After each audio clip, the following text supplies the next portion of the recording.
കൈലാസത്തിനെ പറ്റി ഒരുപാട് ഇതുണ്ടല്ലോ, ഒരുപാട് കഥകളുണ്ട്. അപ്പൊ അതിനകത്ത് ക്രിയായോഗികളുടെ താവളായ ഷാങ്ക്രില എന്ന് പറയുന്നത് കൈലാസാണെന്ന് പറയുന്നുണ്ട്. പിന്നെ ഹനുമാനെ കണ്ടു എന്ന് പറയുന്ന ഒരു കഥ ഇന്റർനെറ്റിൽ വളരെ വ്യാപകമാണ്. പക്ഷെ കദളീവനം എന്ന് പറഞ്ഞാൽ അവിടെ അല്ലെങ്കിൽ പോലും കണ്ടുകൂടാതൊന്നുമില്ല. ഈ മാനസരോവറിൽ കുളിക്കാൻ സാധിക്കുമോ? അവിടെ സ്നാനം ചെയ്യുന്നത് ഭയങ്കര പുണ്യമാണെന്ന് നമ്മൾ വിശ്വസിക്കുന്നുണ്ട്. ഇറങ്ങി കുളിക്കാൻ പറ്റില്ല എന്നുള്ള റെസ്ട്രിക്ഷൻസ് അവരുടെ സർക്കുലറിലുണ്ട്. ഞാനത് വായിച്ചു. അപ്പൊ അഥവാ ഇറങ്ങി കുളിക്കുന്ന പിടിക്കപ്പെടുകയാണെങ്കിൽ 5000 യുവാൻ വരെ അതിന് ഫൈൻ വരാം.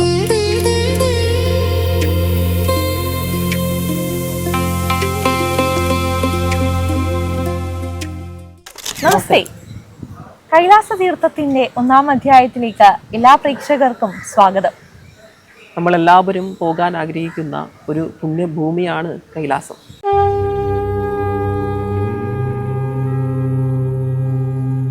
ഹിമാലയത്തിന്റെ ഹൃദയഭാഗത്ത് സ്ഥിതി ചെയ്യുന്ന, സമുദ്രനിരപ്പിൽ നിന്ന് 10,000 അടി മുകളിൽ സ്ഥിതി ചെയ്യുന്ന കൈലാസത്തിലേക്ക് എത്തിപ്പെടുക എന്ന് പറയുന്നത് അത്ര എളുപ്പമുള്ള കാര്യവുമല്ല.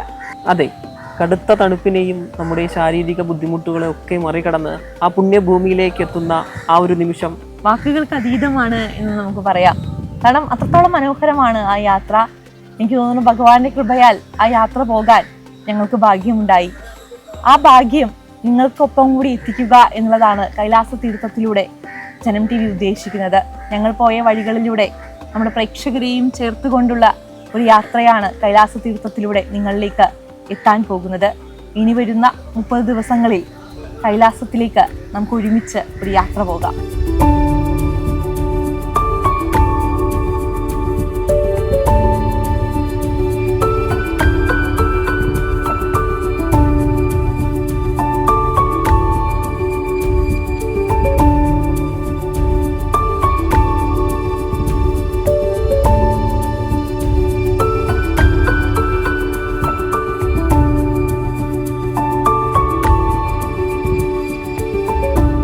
കുറഞ്ഞു പോകുന്ന ഓക്സിജനോടും ശാരീരിക പരിമിതികളോടും എല്ലാം പോരാടിക്കൊണ്ടാണ് 15 ദിവസം നീണ്ടുനിന്ന ഈ കൈലാസ യാത്ര ഞങ്ങൾ പൂർത്തിയാക്കിയത്. 2026 മെയ് മാസത്തിലാണ് കൈലാസത്തിലേക്ക് പോകാൻ ഞങ്ങൾക്ക് സാധിച്ചത്. ഒരുപാട് പേരെ കൈലാസനാഥന്റെ മണ്ണിലേക്ക് കൊണ്ടുപോയ തീർത്ഥയാത്ര.com ജനം TV സംഘവും ഈ യാത്ര നടത്തിയത്. ആ യാത്രയിൽ ഞങ്ങൾ കണ്ട അത്ഭുതങ്ങളും ഞങ്ങൾക്കുണ്ടായ അനുഭവങ്ങളുമാണ് വരും ദിവസങ്ങളിൽ പ്രേക്ഷകരിലേക്ക് എത്താൻ പോകുന്നത്.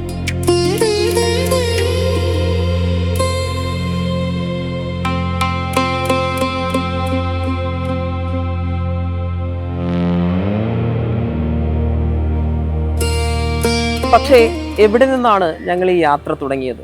ഈ യാത്രയ്ക്ക് വേണ്ടിയിട്ടുള്ള തയ്യാറെടുപ്പുകൾ എന്തൊക്കെയായിരുന്നു? ആദ്യം അതിലേക്ക് തന്നെ പോകാം.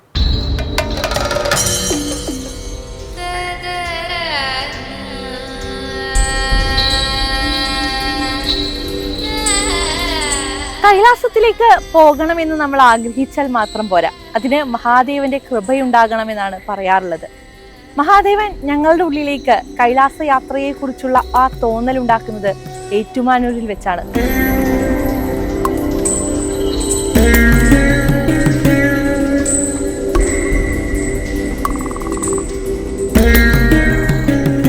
ഏറ്റുമാനൂർ മഹാദേവ ക്ഷേത്രത്തിൽ 7.5 പൊന്നാന കാണാൻ പോയ അന്നാണ് പ്രഭാഷകയായ സരിത ഏറ്റുമാനൂർ ഞങ്ങളോട് കൈലാസത്തിലേക്ക് ഒരു യാത്ര പോയിക്കൂടെ എന്ന് ചോദിക്കുന്നത്. അന്ന് 7.5 പൊന്നാനയഴകിൽ ഭഗവാനെ കണ്ടപ്പോൾ ഭഗവാനോട് പ്രാർത്ഥിച്ചതും ആ പരമപീഠമായ കൈലാസത്തിലേക്ക് ഒരു യാത്ര നടത്താൻ സാധിക്കണേ എന്ന് തന്നെയായിരുന്നു. ആ ആഗ്രഹമായിരിക്കാം ഭഗവാൻ സാധിച്ചു തന്നത്.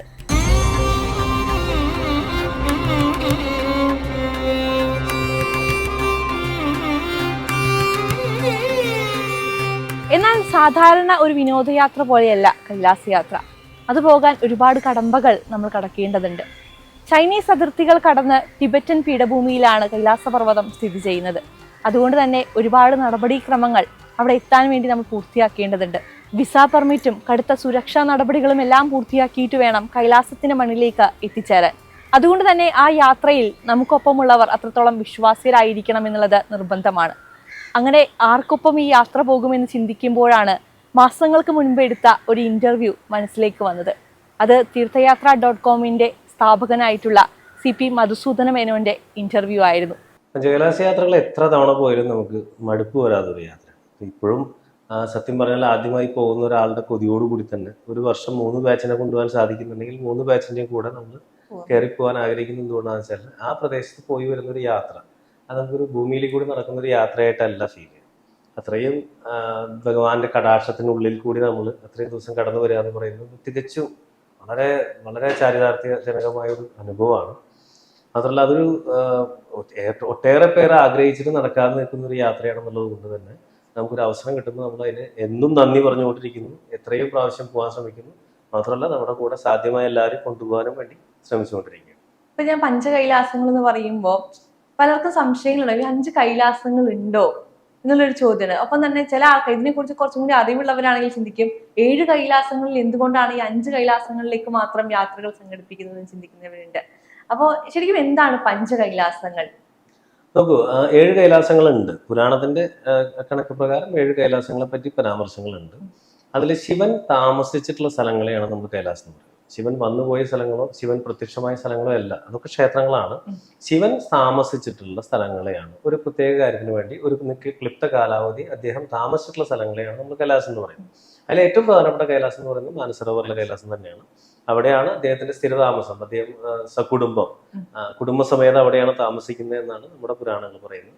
അപ്പൊ അതാണ് ഒന്നാമത്തെ കൈലാസം, ഏറ്റവും പ്രധാനപ്പെട്ട കൈലാസം, ടിബറ്റിലുള്ള മാനസരോവർ കൈലാസം. ആദ്യകാലത്ത് കൈലാസം എന്നേ പറഞ്ഞുള്ളൂ. പിന്നെ ഈ പഞ്ചകൈലാസങ്ങൾക്ക് പ്രാമുഖ്യം വന്നപ്പോൾ അതിനെപ്പറ്റി ആൾക്കാരെ അറിയാൻ തുടങ്ങിയപ്പോഴാണ് നമ്മൾ മാനസരോവർ കൈലാസം എന്ന് എടുത്തു പറയാൻ തുടങ്ങിയത്.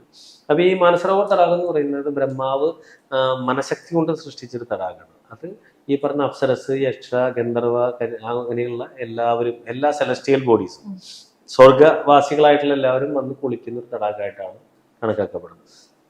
അപ്പൊ ആ തടാകം ഉണ്ടോ ഇല്ലേ എന്നുള്ളതിനെ പറ്റി തന്നെ കാലങ്ങളോളം തർക്കങ്ങളുണ്ടായിരുന്നു.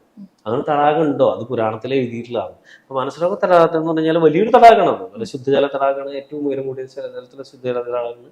250 സ്ക്വയർ കിലോമീറ്ററോളം വലിപ്പമുള്ളൊരു തടാകമാണ്. വളരെ പ്രസന്നമായ ഒരു തടാകമാണ്. എങ്ങനെയാണ് ഒരു ജലാശയത്തിന് ഇത്രയും സന്തോഷം തരാൻ പറ്റുക നമ്മൾ സംശയിച്ചു പോകുന്ന തരാണ്.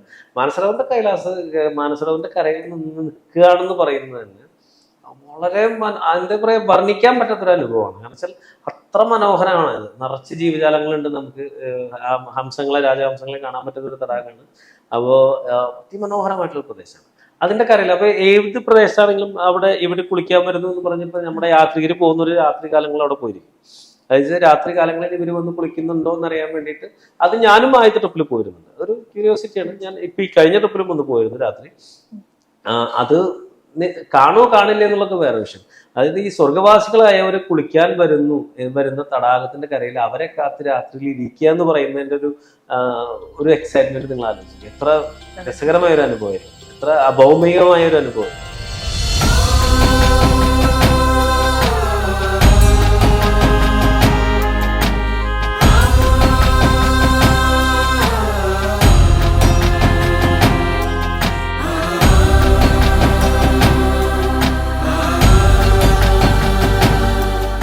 മധുചേട്ടനിൽ നിന്നാണ് ആദ്യമായി കൈലാസത്തെക്കുറിച്ച് ഇത്രയും ഭംഗിയായി കേട്ടിട്ടുള്ളത്. അതുകൊണ്ട് തന്നെ മധുചേട്ടനൊപ്പം തന്നെ ആകാം ആദ്യത്തെ കൈലാസ യാത്ര എന്ന് അപ്പോൾ തന്നെ ഉറപ്പിച്ചു. അങ്ങനെ മധുചേട്ടനോട് സംസാരിച്ചപ്പോൾ മധുചേട്ടൻ ഒന്ന് ചിന്തിക്കുക പോലും ചെയ്യാതെ നമുക്ക് പോകാലോ എന്നുള്ളതായിരുന്നു മറുപടി. ആ ഒരു മറുപടിയാണ് ഈ കൈലാസ യാത്രയിൽ ഏറ്റവും വലിയ ഊർജ്ജമായി ഞങ്ങൾക്കൊപ്പം ഉണ്ടായത്. കൈലാസത്തിനെ സംബന്ധിച്ചിടത്തോളം ഒരു ഇന്നർ കോറ പരിക്രമണമുണ്ട്, ഔട്ടർ കോറ പരിക്രമണമുണ്ട്. ഇപ്പോഴത്തെ ഔട്ടർ കോറ പരിക്രമണമാണ് നമുക്ക് പെർമിറ്റ് ചെയ്തിരിക്കുന്നത്. അത് 52 കിലോമീറ്റർ വരുന്ന പരിക്രമണം. അത് നമ്മൾ ദാർച്ചൻ എന്ന ബേസ് ക്യാമ്പിൽ നിന്ന് യമദ്വാർ എന്ന് പറയുന്ന പ്രദേശം ഒരു 6 കിലോമീറ്റർ നമ്മൾ നമ്മുടെ വാഹനത്തിൽ പോവാം. യമദ്വാറിൽ 3 പ്രാവശ്യം വലം വെച്ച് കഴിഞ്ഞാൽ നമ്മൾ യമന്റെ അനുവാദം മേടിച്ചിട്ടാണ് ശിവന്റെ അടുത്തേക്ക് പോകുന്നത്. അപ്പൊ യമദ്വാറിൽ വലം വെച്ച് നമ്മുടെ മരണഭയം പോയി. പിന്നെ നമുക്ക് ജനിമൃതികളുടെ രഹസ്യം അറിയാൻ പറ്റിയതാണ്. പിന്നെ നമ്മൾ ശരീരത്തെ പറ്റി അവിടെയും പറയുന്നത് തന്നെയാണ്, നിങ്ങളുടെ ശരീരമല്ല നിങ്ങളെന്നാണ് പറഞ്ഞു തരുന്നത്. പിന്നീട് 13 കിലോമീറ്റർ വരുന്ന ഒരു യാത്രയാണ് ദിരാപ്പുക്ക് ക്യാമ്പിലേക്ക് വരുന്നത്. അത് കൈലാസത്തിന്റെ വടക്കേ മുഖത്താണ്. അപ്പൊ നമ്മൾ യമദ്വാർ തുടങ്ങുന്നത് സൗത്ത് ഫേസിലാണ്, തെക്കേ മുഖാണ്. അഷ്ടപദ് എന്ന് പറയുന്നത് തെക്കേ മുഖാണ്. അവിടെ നന്ദിയുടെ ഒരു ചെറിയ പർവ്വതം കൂടി ഉണ്ട്.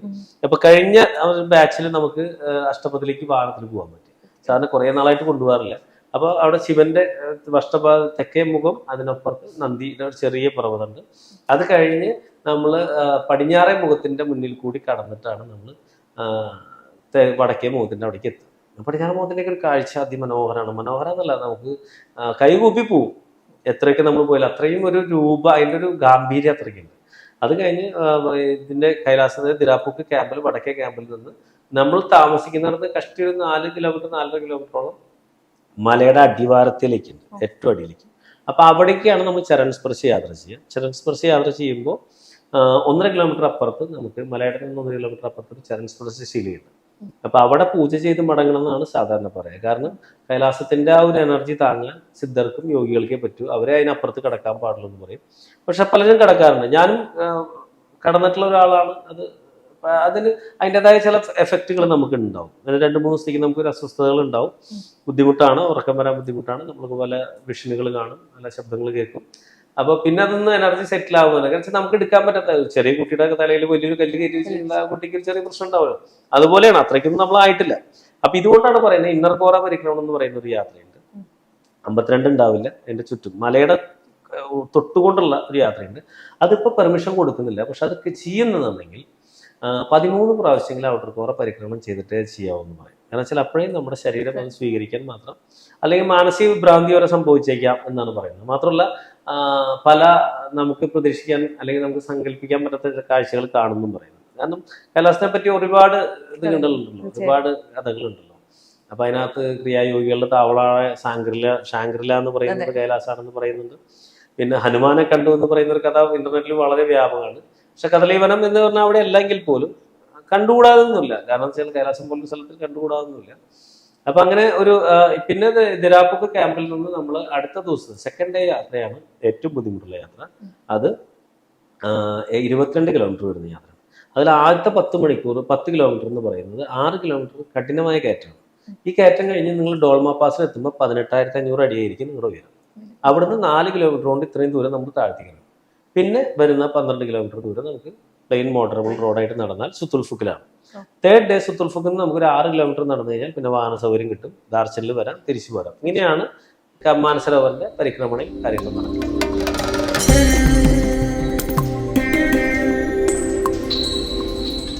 മറ്റുള്ള യാത്രകൾ പോലെയല്ല കൈലാസ യാത്ര.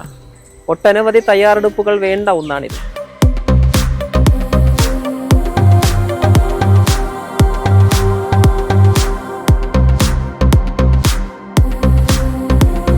ഈ യാത്രയ്ക്കായി ശാരീരികമായും മാനസികമായും ഒരുങ്ങുക എന്നത് ഏറെ പ്രധാനമാണ്. മെഡിക്കൽ ചെക്കപ്പുകളും യാത്രയ്ക്ക് ആവശ്യമായ ഉപകരണങ്ങൾ വാങ്ങുക എന്നതും ഇതിൽ പ്രധാനമാണ്.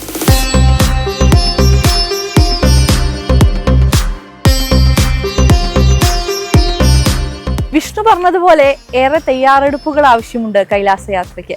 അതിൽ ഏറ്റവും പ്രധാനപ്പെട്ടത് നമ്മുടെ വോട്ടർ ഐഡിയും പാസ്പോർട്ടുമാണ്. ഈ യാത്രയുടെ തുടക്കത്തിൽ തന്നെ നമ്മുടെ നിന്ന് തീർത്ഥയാത്ര വാങ്ങിയത് നമ്മുടെ പാസ്പോർട്ടാണ്, പെർമിറ്റിന്റെ ആവശ്യങ്ങൾക്കായിട്ട്. പാസ്പോർട്ട് പെർമിറ്റിന്റെ ആവശ്യങ്ങൾക്ക് വേണ്ടി അയച്ചതിന് ശേഷം അടുത്ത കടമ്പയായിട്ടുണ്ടായിരുന്നത് മെഡിക്കൽ ചെക്കപ്പാണ്. SK ഹോസ്പിറ്റലിൽ നിന്നാണ് നമ്മൾ നമ്മുടെ മെഡിക്കൽ ചെക്കപ്പുകൾ പൂർത്തിയാക്കിയത്. നമ്മൾ ആരോഗ്യപരമായി ഫിറ്റായിരിക്കുന്നു എന്ന് ഉറപ്പുവരുത്താനുള്ള പല വിധത്തിലുള്ള മെഡിക്കൽ പരിശോധനകൾ ഇതിന്റെ ഭാഗമായിട്ട് നമ്മൾ ചെയ്യേണ്ടി വരും. അതിൽ പ്രധാനപ്പെട്ടത് CBC, lipid profile, blood sugar, HbA1c, urea, creatinine, LFT, TMT, x-ray, ECG, TFT അങ്ങനെ പറയുന്ന ഒരുപാട് ടെസ്റ്റുകളാണ്. ഈ ടെസ്റ്റുകളിലെല്ലാം അവർ പറയുന്ന യോഗ്യത നമുക്കുണ്ടെങ്കിൽ മാത്രമാണ് ഈ യാത്രയിൽ അടുത്ത പടി വയ്ക്കാൻ നമുക്ക് സാധിക്കുകയുള്ളൂ എന്നുള്ളതാണ് ഏറ്റവും പ്രധാനപ്പെട്ട കാര്യം.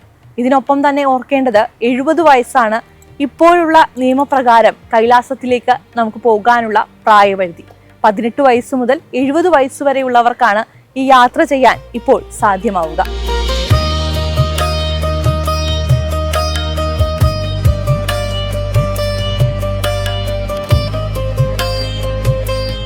മെഡിക്കൽ ചെക്കപ്പുകൾ വിജയകരമായി പൂർത്തിയാക്കിയതിനു ശേഷം ഇനി വേണ്ടത് യാത്രയ്ക്ക് ആവശ്യമുള്ള ഉപകരണങ്ങൾ വാങ്ങുക എന്നുള്ളതാണ്. അതിനുവേണ്ടി ഞങ്ങൾ തിരഞ്ഞെടുത്തത് ഡെക്കാത്തലോണാണ്.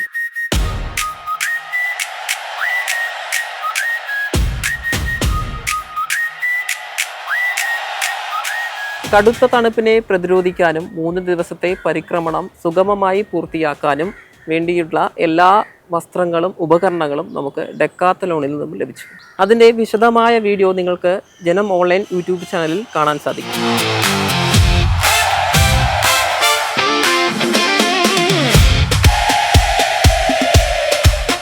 ദേഹമല്ല ദേഹിയാണ് കൈലാസ യാത്ര നടത്തുക എന്ന് നമ്മൾ പറയുമെങ്കിലും ശരീരത്തിന് ഏറെ പ്രാധാന്യമുണ്ട് കൈലാസ യാത്രയിൽ. നമ്മൾ ശാരീരികമായിട്ട് വലിയ രീതിയിലുള്ള തയ്യാറെടുപ്പുകൾ ഈ യാത്രയ്ക്ക് വേണ്ടി ചെയ്യേണ്ടതുണ്ട്. അതിന് കൃത്യമായ നിർദ്ദേശങ്ങൾ നമുക്ക് തീർത്ഥയാത്രയുടെ ഭാഗത്തു നിന്ന് മുൻപ് തന്നെ ലഭിച്ചിട്ടുണ്ടായിരുന്നു. അതിലൊരുപാട് എക്സസൈസുകളുണ്ട്, ഒപ്പം തന്നെ പ്രാണായാമം ഉൾപ്പെടുന്ന ഒരുപാട് യോഗാ രീതികളും അതിൽ ഉൾപ്പെടുന്നുണ്ട് എന്നുള്ളതാണ്. ഒപ്പം തന്നെ നമ്മളോട് ഒരു ദിവസം ഒരു 10 കിലോമീറ്ററോളം നടന്ന് നമ്മുടെ ശരീരത്തെ പാകപ്പെടുത്താനും തീർത്ഥയാത്ര നിർദ്ദേശിച്ചിട്ടുണ്ടായിരുന്നു. ഈ വ്യായാമങ്ങളെല്ലാം ഓരോ ദിവസവും നമ്മളെ കൈലാസത്തിലേക്ക് എത്താൻ വേണ്ടിയിട്ട് സജ്ജമാക്കി എന്ന് തന്നെ പറയേണ്ടി വരും.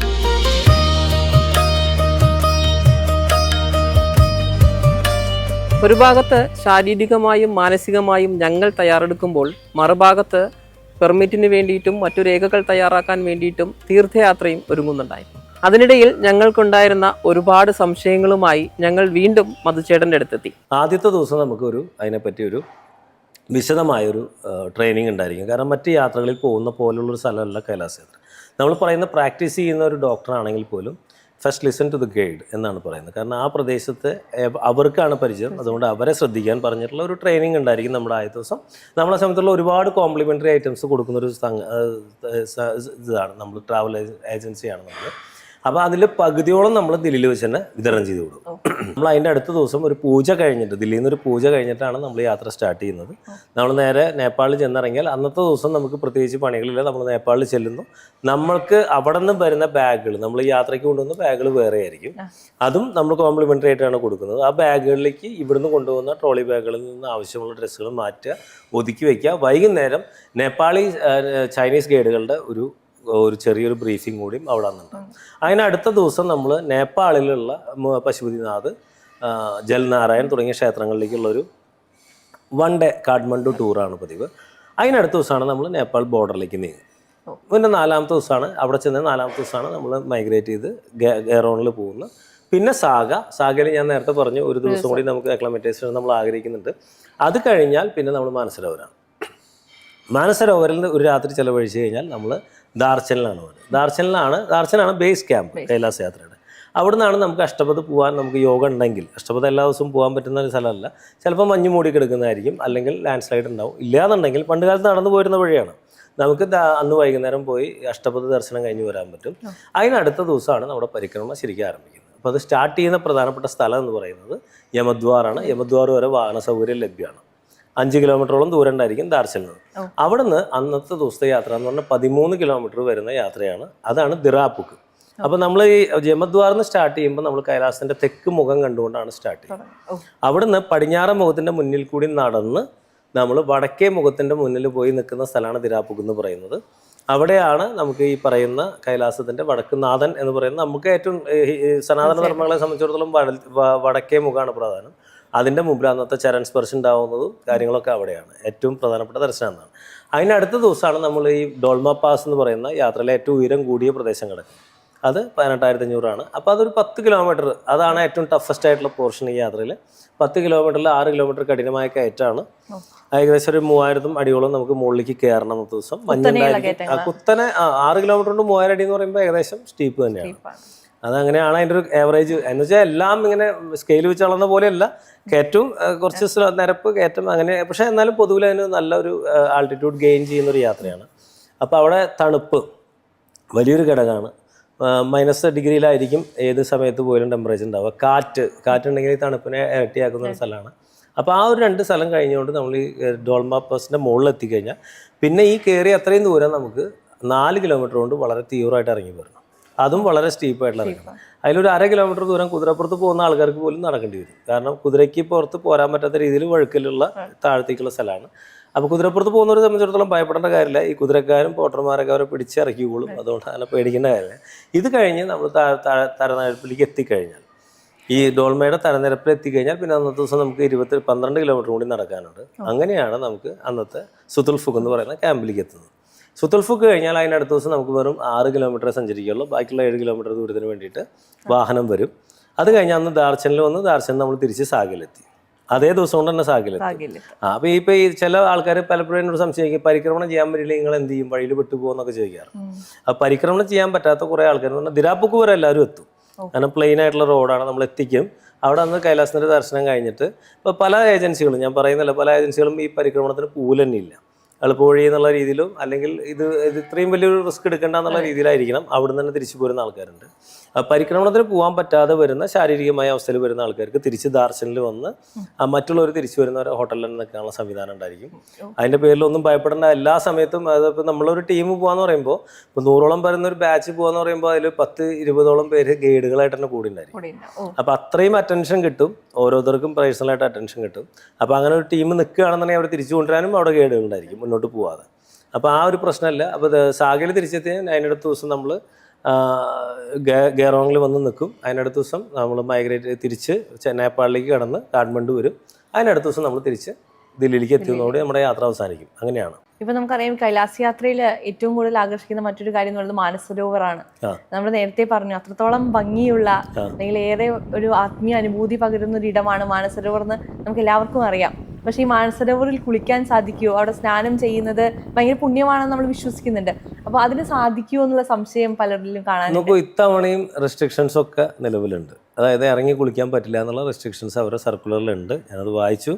അപ്പോൾ അഥവാ ഇറങ്ങി കുളിക്കുന്ന പിടിക്കപ്പെടുകയാണെങ്കിൽ 5000 യുവാൻ വരെ അതിന് ഫൈൻ വരാം എന്ന് പറഞ്ഞ. ഒരു യുവാൻ എന്ന് പറഞ്ഞാൽ 13 രൂപ 14 രൂപയുടെ അടുത്ത് വരും.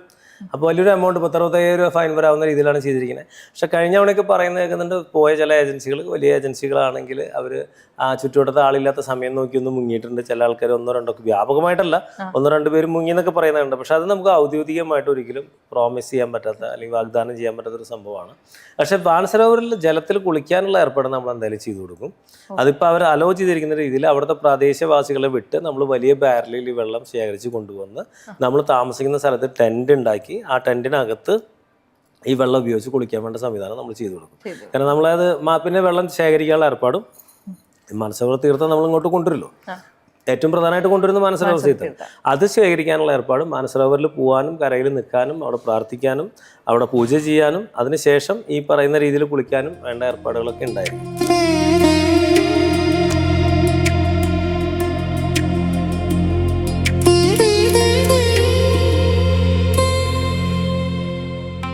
കൈലാസ യാത്രയ്ക്ക് വേണ്ടിയിട്ടുള്ള മുന്നൊരുക്കങ്ങൾ നടത്തുമ്പോൾ കയ്യിൽ ഒരുപാട് ചോക്ലേറ്റുകൾ കരുതണമെന്നും നല്ല സൺസ്ക്രീനും മോയ്സ്ചറൈസറും ലിപ് ബാമും എല്ലാം കൂടെ ഉണ്ടാവണം, ബോറോലിൻ ക്രീം ഉണ്ടാവണം, വാസലിൻ ഉണ്ടാകണം എന്നൊക്കെ തീർത്ഥയാത്ര നടത്തുന്ന ബ്രോഷറിൽ കണ്ടിട്ടുണ്ടായിരുന്നു.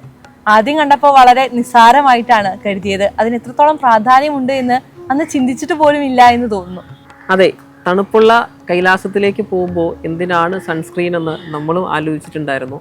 പക്ഷെ അവിടേക്ക് പോയി കഴിഞ്ഞപ്പോഴാണ് നമുക്ക് മനസ്സിലാവുന്നത് എത്രത്തോളമാണ് ആ സൂര്യകിരണങ്ങളുടെ ശക്തിയെന്ന് നമുക്ക് അറിയാൻ കഴിഞ്ഞത്. തീർച്ചയായിട്ടും അത് തന്നെയാണ്. നമ്മൾ അവിടെ എത്തുമ്പോഴാണ് നമുക്ക് അവിടുത്തെ സാഹചര്യങ്ങൾ കൃത്യമായിട്ട് മനസ്സിലാകുന്നത്. അതുകൊണ്ട് നമുക്ക് തരുന്ന നിർദ്ദേശങ്ങൾ കൃത്യമായി പാലിക്കുക എന്നുള്ളതാണ് നമ്മൾ യാത്രയ്ക്ക് ഒരുങ്ങുമ്പോൾ ആദ്യം ചെയ്യേണ്ട കാര്യം. അതിനു വേണ്ടിയിട്ട് നമുക്ക് ഒരു 3-4 സെക്ഷൻ ഓഫ് ക്ലാസ്സുകൾ ഇപ്പോൾ തീർത്ഥയാത്രയുടെ ഭാഗത്തു നിന്നുണ്ടായിരുന്നു. ഓൺലൈൻ സൂം മീറ്റിങ്ങുകൾ ഉണ്ടായിരുന്നു. അതിന് കൃത്യമായി ബ്രോഷറുകൾ നമുക്ക് തന്നിട്ടുണ്ടായിരുന്നു. അപ്പോൾ അതെല്ലാം കൃത്യമായി വായിക്കുക. അവർ കയ്യിൽ കരുതാൻ പറയുന്നതെല്ലാം കൃത്യമായി കയ്യിൽ കരുതുക. അപ്പോൾ ഈ തയ്യാറെടുപ്പുകളെല്ലാം നമ്മൾ കൃത്യമായി എടുത്തു. അങ്ങനെ യാത്രയ്ക്ക് വേണ്ടിയിട്ടുള്ള അല്ലെങ്കിൽ ആ ദിവസത്തിന് വേണ്ടിയിട്ടുള്ള കാത്തിരിപ്പായിരുന്നു പിന്നീട്.